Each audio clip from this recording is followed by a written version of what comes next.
네, 안녕하세요. 한국과학기술연구원 책임연구원 권석준입니다. 오늘도 중국 반도체 기술 굴기의 미래와 한국 반도체 산업의 대응 전략 마지막 파트인 네 번째 파트에 대해서 말씀드리도록 하겠습니다. 지난 세 번의 파트에 걸쳐서 저는 중국 반도체 산업의 현황, 그리고 중국 반도체 기술 굴기의 실상, 그리고 미중 차세대 반도체 기술이 주로 어떤 식으로 전개가 될 것인지에 대해서 몇 가지 사례를 가지고 말씀을 드렸습니다. 아직 마지막 파트인 한국 반도체 산업은 과연 이 미중 간 이런 반도체 기술 전쟁 상황, 중국의 반도체 기술 굴기의 이런 거대한 계획 앞에서 과연 한국 반도체 산업은 어떠한 대응 전략을 펼쳐야 되는 것인지에 대해서 말씀을 드리고 이번 세미나 시리즈를 마치도록 하겠습니다. 잘 아시다시피 2020년 올 한 해는 굉장히 많은 일들이 일어나고 있는 한 해인데요. 그 중에서도 이제 반도체 업계에서는 크게 주목하고 있는 대형 M&A가 몇 건 있었습니다. 지난 2020년 9월에는 미국의 그래픽 반도체 업체인 엔비디아가 영국의 반도체 코어 설계 업체인 ARM을 인수하는 일이 있었습니다. ARM을 바로 인수한 것이 아닌 소프트뱅크가 지난 2016년에 인수했었던 ARM을 다시 더 높은 가격으로 인수를 한 셈이죠. 무려 인수 규모는 약 400억 달러에 달합니다. 우리 돈으로 한 47조 정도에 달하는 어마어마한 금액인데요. 이런 일이 있고 한 달도 안 돼서 이번에는 역시 마찬가지로 미국의 CPU 설계 업체인 AMD가 이제 FPGA, 즉 프로그래머블한 그런 소프트웨어가 아니고 마이크로 프로세서 설계 업체인 자일링스를 인수하는 일이 있었습니다. 인수 규모 역시 350억 달러 정도로 약 한 40조 원이 넘는 굉장히 큰 규모였고요. 또 최근에는 어떤 일이 있었냐면 한국의 SK 하이닉스가 인텔의 낸드 플래시 메모리 사업을 인수하는 일이 있었습니다. 인수 규모는 약 90억 달러, 우리 돈으로 약 10조 원 정도가 되는 굉장히 큰 규모의 그런 인수였습니다. 보시다시피 약 한 달 혹은 두 달 정도 되는 굉장히 짧은 기간 동안 세계 반도체 시장은 이렇게 큰 격변을 겪고 있고요.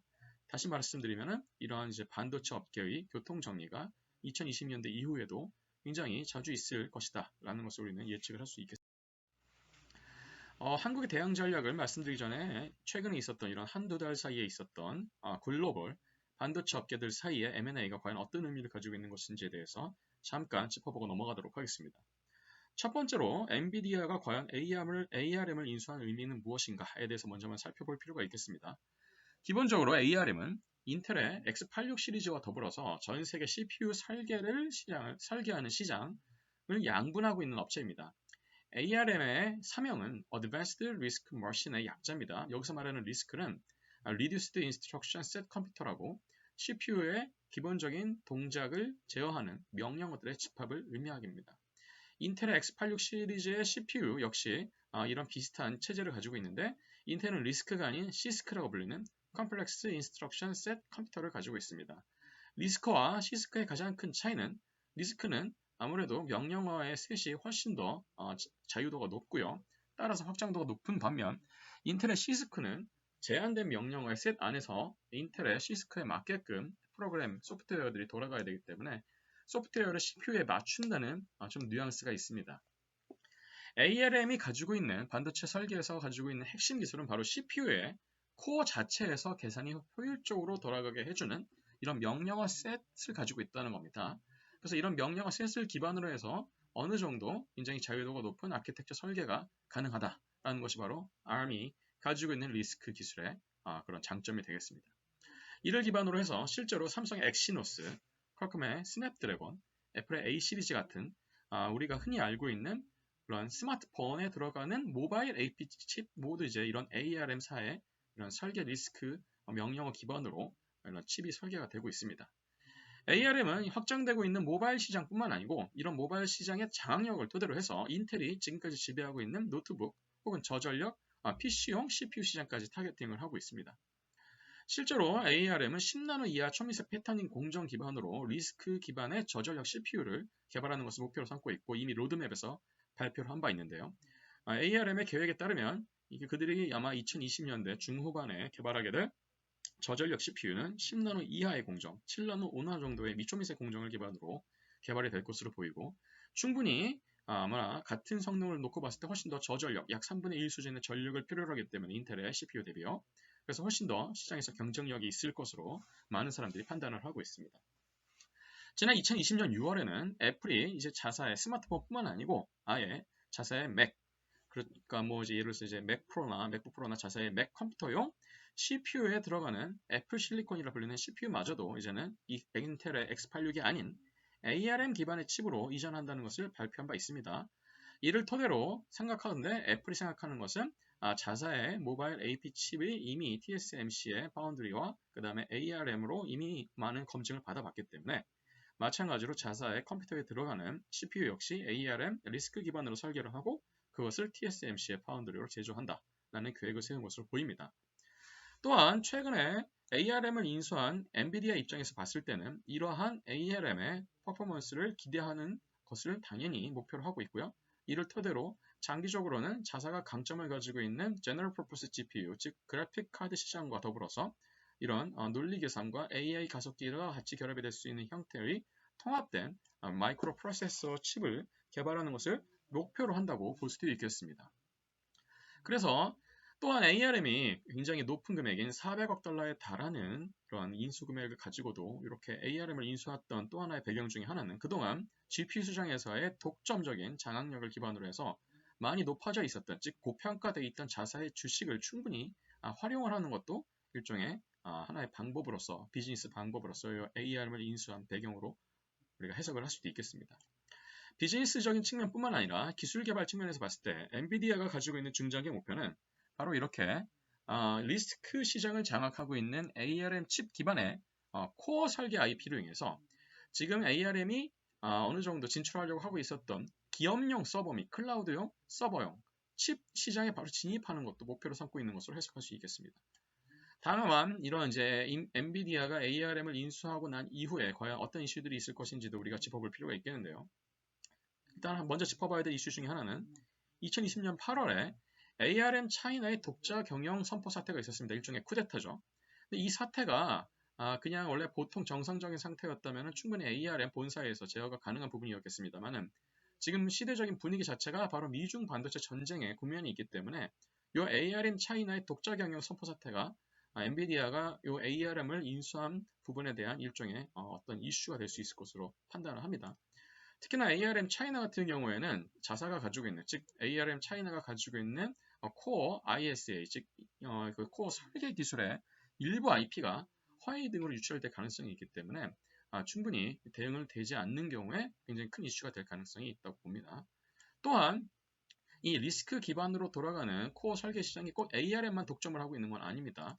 예를 들어서 ARM은 리스크를 기반으로 하는 모든 코어 설계에 대해서 라이센스를 받고 있죠. 근데 그 라이센스 비용이 점점 오르고 있기 때문에 이 설계 기업들, 패밀리스 설계 기업들이 ARM 리스크에 대해서 굉장히 불만이 팽배하고 있는 상황입니다. 근데 이 리스크를 대처할 수 있으면서 훨씬 더 자유도가 높은 무려 오픈 소스가 있습니다. 그것이 바로 이제 리스크 V인데요. 이 리스크 V가 점점 시장에 진입을 하게 될 경우에 리스크 기반으로 돌아가는 좁은 시장에 대해서 ARM이 얼마나 더 오랫동안 장악력을 가질 수 있을 것인지도 주요한 이슈 중에 하나가 되겠습니다. 그래서 엔비디아가 ARM을 인수한 배경에는 이러한 기술적인 목표와 이러한 이슈가 있다는 것을 일단 말씀을 드릴 수 있겠습니다. 두 번째로 있었던 AMD의 자일링스 인수는 어떤 의미를 갖는지에 대해서도 말씀을 드리도록 하겠습니다. 기본적으로 AMD가 자일링스를 인수한 가장 큰 목표 중에 하나는 바로 AMD가 그동안 가지고 있지 못했던 마지막 파즐이었던 이런 인공지능 전용 가속기 칩 시장의 핵심 프로세서의 기술을 확보한다라는 것으로 우리가 해석을 할 수 있겠습니다. 기본적으로 자일링스는 프로그래머블 반도체, 즉 FPGA 설계 전 세계 1위 업체가 되겠습니다. 시장 점유율은 약 50%를 가지고 있고 2위 업체는 지난 2015년에 인텔이 인수했었던 알테라가 양분을 하고 있습니다. 2015년에 인텔은 FPGA 2위 기업인 알테라에 인수를 했었는데 CPU에 대해서라면 AMD와 인텔이 경쟁하고 있었던 차에 이렇게 인텔이 먼저 선수를 쳤기 때문에 AMD로서도 이에 대응할 수밖에 없는 수를 준비할 수밖에 없었던 것이죠. 인텔이 2015년에 FPGA 기업 알테라를 인수를 함으로써 인텔은 기존의 CPU뿐만 아니고 이제 AI 가속기 프로세서라는 신규 시장에 대해서도 하나의 포석을 가질 수 있었는데 AMD는 이에 대응하는 수순을 놓은 것입니다. FPGA가 기존의 CPU 대비해서 어떤 장점을 가지고 있는지 우리가 한번 알아볼 필요가 있는데요. 기본적으로 FPGA는 프로그래밍이 가능한 프로세서입니다. 그래서 예를 들어서 우리가 그냥 시장에서 구매하는 CPU 같은 경우에는 제조사가 미리 셋업한 그런 명령어에 의해서만 소프트웨어가 그거에 맞춰서 돌아가게 되는데, 이런 FPGA 같은 경우에는 칩이 출하된 이후에도 재설계가 가능하고 심지어는 원하는 방향으로 개조도 가능한 것이 장점입니다. 확장성이 있기 때문에 일종의 연산 가속기로 애드온도 가정하고, 따라서 AI 전용 가속기로도 특화되게끔 만들어낼 수 있습니다. 실제로 자이링스는 2019년에 Versal ACACP라는 Adaptive Compute Acceleration 플랫폼 기반의 이런 AI 가속기를 출시한 바가 있는데, 이것은 다시 말하면 자사의 FPGA 기반의 모든 이런 칩들을 이런 AI 가속기로 충분히 큰 무리 없이 개조할 수 있는 플랫폼 자체를 제시한 겁니다. 고객사들에 대해서 굉장히 큰 혜택을 주고 있는 것이죠.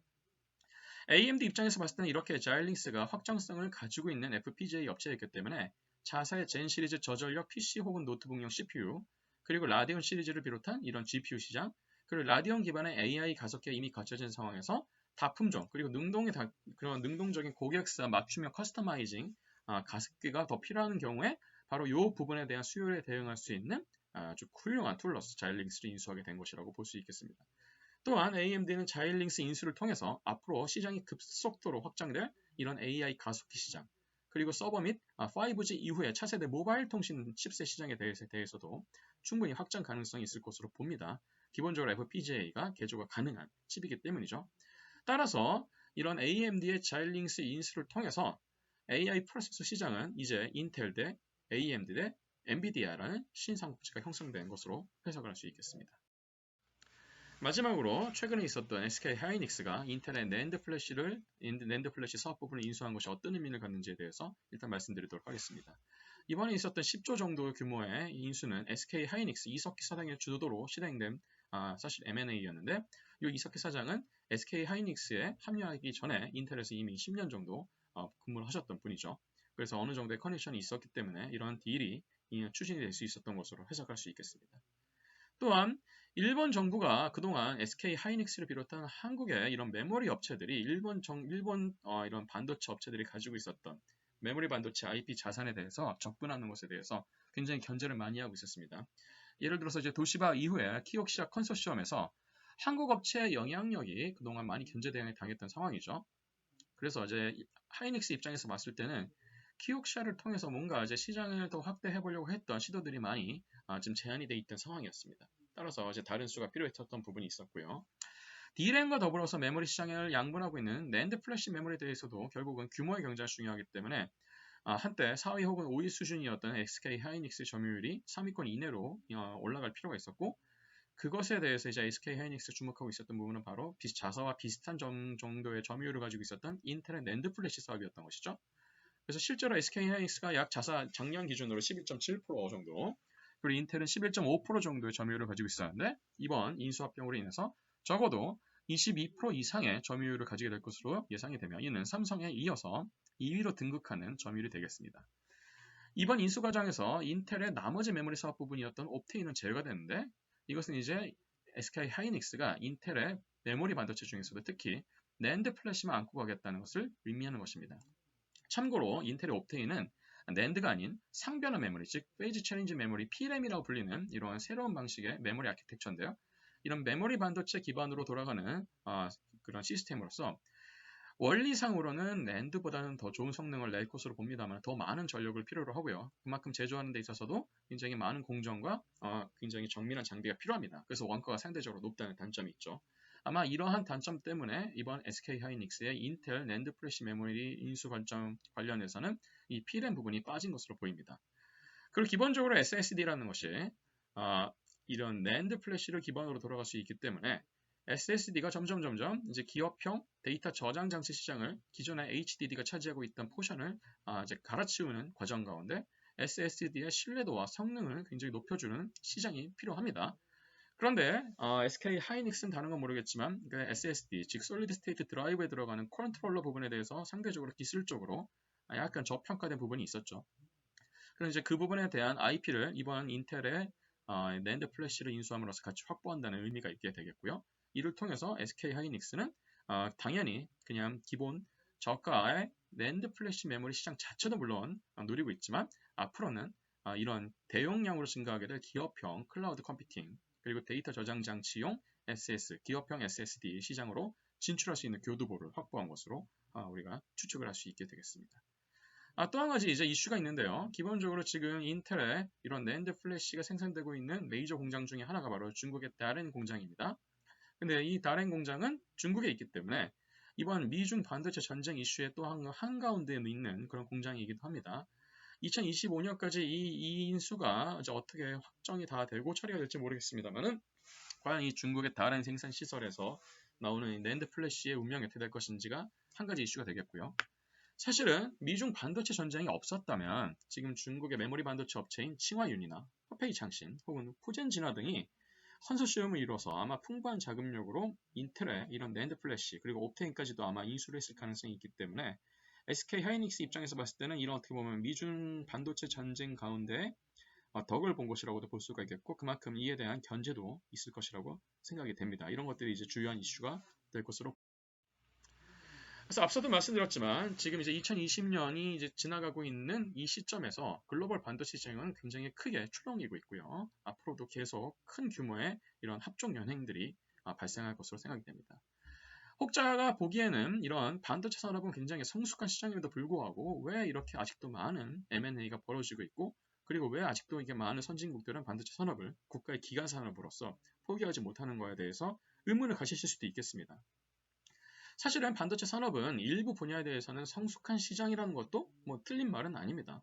그런데 이제 2010년대 중반 이후에 AI가 이 신산업으로 급부상을 하기 시작하였고 그와 더불어서 이제 4차 산업혁명에 들어가는 굉장히 각종 다양한 다품종 소량 생산이 필요한 주 목적이 서로 다른 그런 마이크로 프로세서들에 대해서 AI가 굉장히 큰 성능 개선 효과를 낼 수 있다는 것이 알려지기 시작하면서 이런 AI가 가속기가 충분히 역할을 할 수 있도록 그것을 서포트를 할 수 있고 그에 특화된 시스템이 개발된 반도체 칩에 대한 수요가 갑자기 급증하고 있습니다. 그래서 이런 AI를 비롯한 굉장히 많은 신산업, 신규 반도체 산업들이 확장되고 있는 과정 가운데 이 반도체 시장은 다시 한번 폭발적으로 증가하는 성장세가 증가하는 시대가 된 것으로 판단이 되고 따라서 이에 대해서 충분히 대응할 여력이 있는 나라들과 기업들은 투자를 더 확대하고 있는 것이 되겠죠. 또 잘 알려져 있다시피 반도체 산업은 반도체 자체뿐만 아니고 그로부터 영향을 받는 산업의 범위가 굉장히 넓습니다. 전자산업뿐만 아니고 아까도 말씀드렸지만 이제 뭐 드론이나 센서 사업이나 IoT 산업, 자율주행차 산업 등 굉장히 다양한 분야의 사업에서도 이 반도체 산업은 핵심적인 백그라운드가 됩니다. 따라서 반도체 산업을 국가기관 산업으로 남겨두고자 하는 그런 의도는 충분히 이해가 되는 부분이 되겠습니다. 이에 대해서 일본은 지금 굉장히 많은 고난을 겪고 있는데 일본의 반도체 산업은 아까 잠시 말씀을 드렸지만 10% 미만의 이제 한 자릿수 점유율을 가지고 있죠. 그렇지만 일본은 자국의 반도체 산업을 완전히 포기한 건 아닙니다. 키옥시아도 있고요. 일본 정부는 언제든지 자국의 반도체 산업을 어떤 식으로든 간에 다시 일으키려고 하는 권토중내 계획을 세우고 있습니다. 물론 쉽지는 않겠지만 일본은 여전히 이 토시탄탐 외국의 이런 반도체 제조업체나 설계업체들의 자국으로 유치하려고 하는 부분에 대해서 노력을 기울이고 있다는 것도 우리가 주목할 만한 부분입니다. 또한 미국은 팹리스에 집중하는 듯한 모양새를 취하고 있지만 여전히 40% 넘는 점유율을 유지하기 위해서라도 자국 내에서 반도체 제조업이 계속 융성하기를 기획을 하고 기대를 하고 있습니다.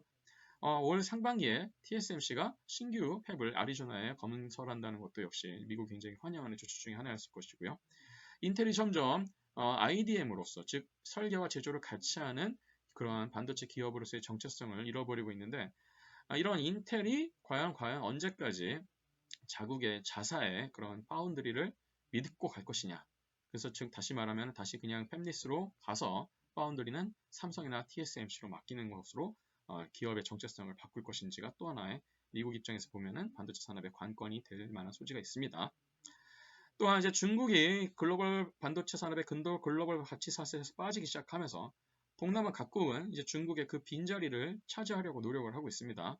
그래서 삼성이나 TSMC 등의 반도체 제조업체들이 진출하는 것에 대해서도 굉장히 다양한 혜택을 제시하고 있죠. 글로벌 반도체 제조업체들은 지속적으로 앞으로도 이러한 배경 아래서 합종 연행을 지속할 것으로 예상이 됩니다. 결국 근데 이제 반도체 업계 M&A가 뭐 항상 좋은 것이냐 혹은 항상 일어날 수 있는 것이냐에 대해서도 한번 우리가 생각해 볼 필요가 있는데요. 물론 이제 난립한 업체들은 결국 시장이 성숙되어 갈수록 통합될 수밖에 없습니다. 이것은 규모의 경제를 실현하기 위한 것도 있고요. 중복 투자를 방지하고 비용을 절감하고 시장을 점유율을 확대하려는 이인자 그룹들의 열망이 항상 있기 때문입니다. 물론 2015년 이후에 대규모 M&A가 계속 있었던 것도 사실입니다. 아까 말씀드렸던 인텔이 알테라를 인수한 것이나 아바고가 브로드컴을 인수한 것이나 퀄컴이 NXP 반도체를 인수한 것이나 도시바가 플래시 메모리 사업을 매각한 것도 다 이러한 합종 연행의 일환이 되겠습니다. 근데 이제 M&A 건수 자체는 조금씩 줄어들 것으로 예상이 되고요. 이 과정에서 전 세계적인 반도체 기업 독과점화도 어느 정도는 그냥 현상 유지가 될 것으로 보입니다. 일부 M&A에 대해서는 합병된 회사의 수익률 향상에는 큰 상관관계가 관측되지 않았던 연구 결과도 있는데요. 다시 말하면 규모의 경제 효과가 별로 생각보다 크지 않았다라는 부분도 있는 것이죠. 상대적으로 봤을 때 기존에 이미 성숙한 시장이 아닌 반도체 벤처 창업 등에서는 미국, 유럽이 아닌 중국에서 아무래도 폭증세가 일어날 것으로 보이는데 특히 이것은 중국의 팹리스 업체들이 이제 2,000개가 넘는 수준으로 확장이 될 소지가 있기 때문에 충분히 이런 것들은 중국이 주도를 해서 새로운 시장이 열릴 것으로 보이긴 합니다. 성숙한 시장 측에 있는 기존의 글로벌 IT 대기업들의 인수합병은 주로 사업의 다각화, 아까 말씀드렸던 AI, 가속기 시장 등으로 확대될 것으로 전망이 됩니다. 이러한 급변하는 대내적인, 대외적인 미중 반도체 국면, 전쟁 국면 같은 이러한 환경 속에서 한국 정부, 한국 반도체 산업은 과연 어떤 전략을 취해야 되는지에 대해서도 우리가 한번 짚어볼 필요가 있겠습니다. 기본적으로 원론적인 이야기입니다만은 미중 첨단 기술 전쟁 국면에서 우리 한국이 취해야 되는 전략은 바로 첨단 하이테크 시장 경쟁력을 앞으로도 지속적으로 확보할 수 있는 토대를 마련하는 겁니다. 이를 위해서는 중장기적인 관점에서 봤을 때 반도체 소재, 부품, 장비 관련된 기초과학 및 응용기술 관련된 연구개발 투자를 꾸준히 증액할 필요가 있습니다. 특히 차세대 반도체 원천 기술을 확보하는 것에 대해서 중점을 두어야 됩니다. 또한 실리콘 전자 소자 이후, 즉 실리콘 튜링 머신 기반으로 돌아가고 있었던 지금까지의 컴퓨터 아키텍처를 넘어서 진정한 차세대 반도체 혁신이 과연 어느 분야에서 일어나게 될지는 아무도 예측할 수 없습니다. 그래서 이제 이런 차세대 반도체 기술 후보군이라고 분류될 수 있는 여러 분야에 대해서 어느 정도는 고른 연구개발 투자가 필요합니다. 예를 들어서 주요 타겟으로서 앞서 잠깐 말씀드렸던 양자 ICT 기술이나 광 컴퓨터, 그리고 자성 반도체를 기반으로 하는 스핀트로닉스나 인간의 신경망을 흉내낸 뉴로머픽 컴퓨터 같은 것들이 주요한 타겟이 될 수 있겠습니다. 또한 국내 선도 업계를 중심으로 한 산업 생태계 조정을 위해서 국내외 기업들의 이 반도체 한국 기반으로 반도체 생태계에 진입하는 데 있어서도 정부 차원에서의 적절한 혜택과 규제 완화가 필요합니다. 특히 해외 기업들이 국내 반도체 생태계 편입을 원하는 경우가 있을 텐데요. 즉, 신규 공장을 건설한다든지 R&D 본부를 다시 추가한다든지 하는 식으로 할 때 이에 대해서는 더 특별히 우리가 우려를 해줄 필요가 있습니다. 실제로 2019년 하반기에 있었던 일본 정부의 대한국 화이트리스트 제외, 즉 반도체, 첨단, 소재 부품 장비 수출 규제 조치 이후에 오히려 한국 시장을 잃어버리게 될 위험에 처했던 일본의 일부 반도체 관련 업체들이 오히려 이제 한국으로 역행을 하고 있습니다. 그래서 한국에 주로 이게 천안이나 대전, 대구 등지의 그런 경부선 라인을 따라서 굉장히 많은 진출들을 요새 획책을 하고 있는데 한국 정부는 아마 이에 대해서도 이미 파악을 하고 있을 것으로 생각됩니다만은 이러한 일본의 업체들이 한국에 진출하는 경우에 대비해서 이런 업체들의 맞춤형으로 지원 혜택을 좀 더 광범위하게 그리고 실질적으로 마련해 줄 필요가 있습니다. 이에 대해서 우리는 반도체 생태계의 형성에 대해서 이미 좋은 성공 사례를 알고 있는데 그 성공 사례가 바로 대표적인 것이 바로 네덜란드의 반도체 생태계 사례가 되겠습니다. 파트 1과 파트 2에서 잠깐 말씀을 드렸습니다만은 10나노 이하의 초미세 나노 패터닝 양산 공정에서 유일하게 딥 UV, 즉 우리가 이제 EUV라고 하죠. 극자외선 기반의 노광기 장비를 생산할 수 있는 업체는 네덜란드의 ASML밖에 없습니다. 결국 ASML을 비롯해서 네덜란드의 하이테크 산업은 하나의 기업을 중심으로 주요 기업을 중심으로 산학연이 유럽권, 특히 서유럽권에 걸쳐서 산업 클러스터를 수십 년간 운영해온 그리고 이렇게 구축해온 그런 덕에 기반을 두고 있습니다. 사실 네덜란드에는 ASML뿐만 아니고 30개가 넘는 반도체 주요 공정 관리 및 설계, 반도체 부품, 초소형 정밀기기 기술, 그리고 실리콘 포토닉스 등 세부 분야에도 전문 기업이 다수 존재하는데 이런 기업들이 따로따로 떨어져서 존재하는 것이 아니고 클러스터 내에서 굉장히 긴밀한 관계를 이루고 있다는 것을 우리가 주목할 필요가 있는 것이죠. 그래서 2018년 기준으로 네덜란드의 반도체 소재 및 부품 장비 중소기업들의 매출이 굉장히 높은 편인데요. 특히 이제 반도체 제작 공정 관리 기술을 연구하는 5개 연구기관들이 업체 생태들의 어떤 이제 밑거름 역할을 해주고 있다는 것도 이제 우리가 주목할 만한 부분입니다. 그래서 사실 이제 이런 생태계가 이제 구축이 되고 잘 운영되는 더 근간에는 네덜란드 정부가 있습니다. 그래서 2018년 3월에는 네덜란드 정부 주도로 자국 반도체 산업 경쟁력 강화를 위한 반도체 장비 산업 혁신 어젠다 3개년 계획이 발표되기도 했습니다. 또한 같은 해 EU 전자산업 역량 강화 사업이라는 프로젝트가 있었는데 이 사업은 우리가 흔히 얘기하는 차세대 공정인 7나노 공정, 이것을 300mm 정도의 웨이퍼, 약 12인치 웨이퍼죠.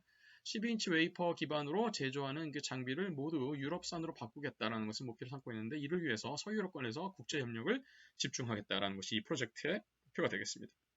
그래서 주요 파트너는 ASML 혹은 ASM 같은 ASML 기반의 산업 생태계가 되겠고요.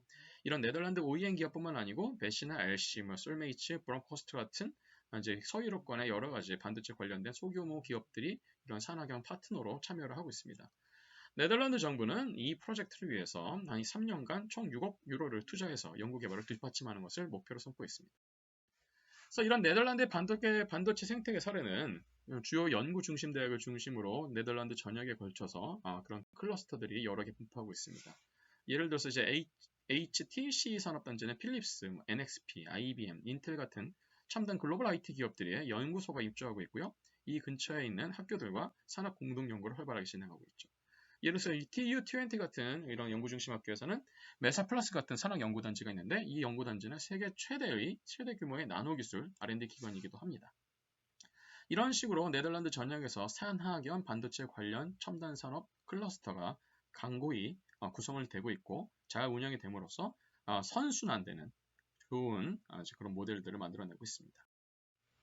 자, 이러한 네덜란드 모델을 잘 우리가 파악을 해서 한국은 이제 향후 미중 첨단 기술 전쟁 국면에서 중국 반도체 산업과의 커플링을 단기간 제어하는 방향으로 비즈니스 전략을 수립할 필요가 있습니다.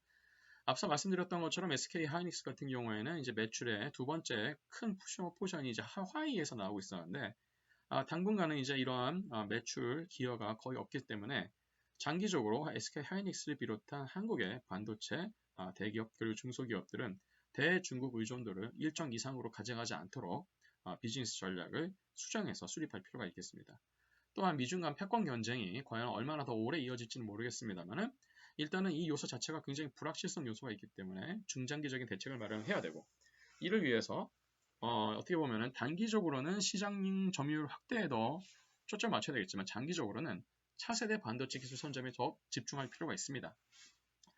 또한 일본의 반도체 소부장 기업들에 대한 의존도를 줄이면서 일본이 원래 차지하고 있었던 전 세계 반도체 시장, 특히 소재 부품 장비 시장에 대해서 글로벌 가치 사슬에 빈자리가 있다면 우리가 그 빈자리를 선점을 해서 그 자리를 확고하게 유지할 필요가 있겠습니다.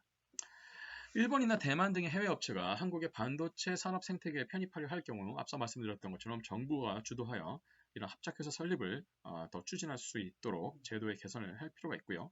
또한 공동 운영 등이 무리 없이 될 수 있도록 글로벌 시장 경영 전략을 우리가 세계 표준에 맞게끔 확보할 필요가 있겠습니다. 그리고 일부 차세대 반도체 공정이나 설계 기술은 전 세계적으로 굉장히 민감한 이슈고 결국 핵심 인력 쟁탈전이 벌어질 것이 확실합니다. 특히나 중국에서 천인 계획 등을 앞세워서 이런 핵심 인력을 방탈해 갈 가능성이 굉장히 높은데요. 이에 대해 정부 차원과 그리고 산업체 차원에서 기술 인력을 보호하고 대우 수준을 훨씬 더 높여주는 부분에 대해서 선제적으로 대응을 할 필요가 있겠습니다. 또한 장기적으로는 메모리 반도체 일변도 의존 전략을 탈피하여 시스템 반도체, 파운드리, 이미지 센서, AI 관련된 가속기, 자율주행차용 반도체나 센서 반도체, 전력 반도체 등 굉장히 다품종으로 고부가 가치를 만들어낼 수 있는 그런 차세대 반도체 칩에 대한 제조 및 설계 방향으로 산업 생태계가 더 다양화가 될 필요가 있겠습니다.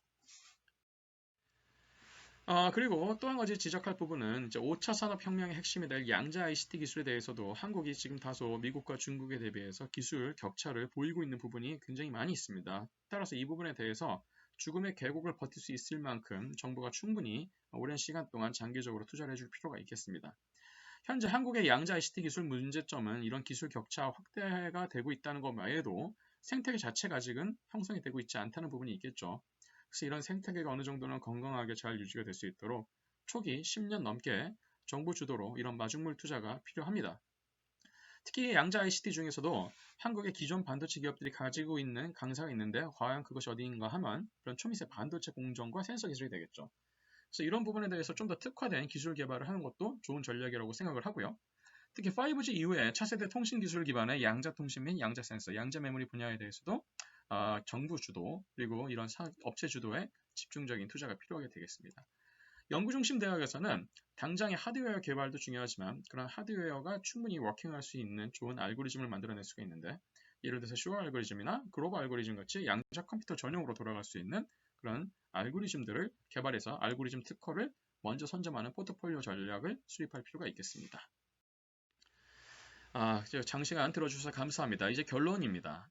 결국 반도체 산업은 미국이 1970년대 이후 일본이 1980년대, 90년대, 그리고 대만과 한국이 2000년대, 2010년대, 그리고 이제 점점 중국으로 서진이 되고 있는 듯한 모양새를 보이고 있으나 결국 2020년대 이후의 반도체 산업 지형은 미국과 한국과 대만, 그리고 중국의 각추전이 계속 벌어지고 있는 모양새로 볼 수 있습니다. 2000년대 중반 이후 중국은 정부 주도로 반도체 기술 굴기에 일종의 산중턱까지는 와 있는 상태인데 지금 대내적인 불안 요소와 대외적인 그런 불확실 요소가 겹치면서 그 이상으로 나아가기는 아직은 어려운 상황으로 보입니다. 그래서 2020년대 이후에 중국의 반도체 기술 굴기는 결국 대내적인 부실 투자와 기술 정체 현상을 넘어서야 되며 대외적으로는 미국의 규제 문제에 대해서도 어떤 해결책을 마련하지 않는 한 2020년대 이후에도 중국의 반도체 기술 굴기가 지금까지 그래왔던 것처럼 계속 성장세를 이어갈 것인지에 대해서는 좀 부정적인 의견을 드릴 수밖에 없는 부분이 있겠습니다. 만약 중국이 이러한 대외적인 불확실성에 대해서 버티기 모드로 진입할 경우에는 중국이 계획하고 있는 양자 ICT, 즉 차세대 반도체 기술로의 진입 가능성이 얼마나 있느냐가 관건이 될 것으로 보입니다. 한국은 이러한 글로벌 반도체 시장의 변동 상황 그리고 미중 반도체 기술 전쟁이라는 이런 불확실 요소 속에서 중국에 대한 의존도를 일정 수준 이하로 제어할 필요가 있고 그 와중에 기초과학 연구개발, 특히나 차세대 반도체 기술을 개발할 수 있는 그런 밑거름이 될 만한 기초과학 연구개발에 더 투자가 집중될 필요가 있겠습니다.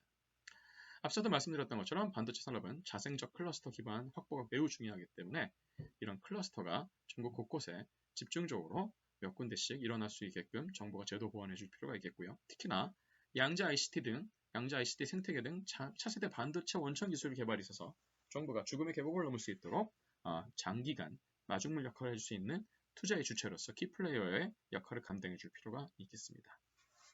이상으로 네 파트에 걸쳐서 중국의 반도체 기술 굴기에 대한 문제 그리고 한국의 반도체 산업의 대응 전략에 대한 말씀을 드렸습니다. 장시간 경청해 주셔서 감사드리고 언제든지 코멘트나 질문사항 있으시면 제게 연락을 주시면 제가 아는 범위 내에서 최대한 성실하게 답해 드리도록 하겠습니다. 감사합니다.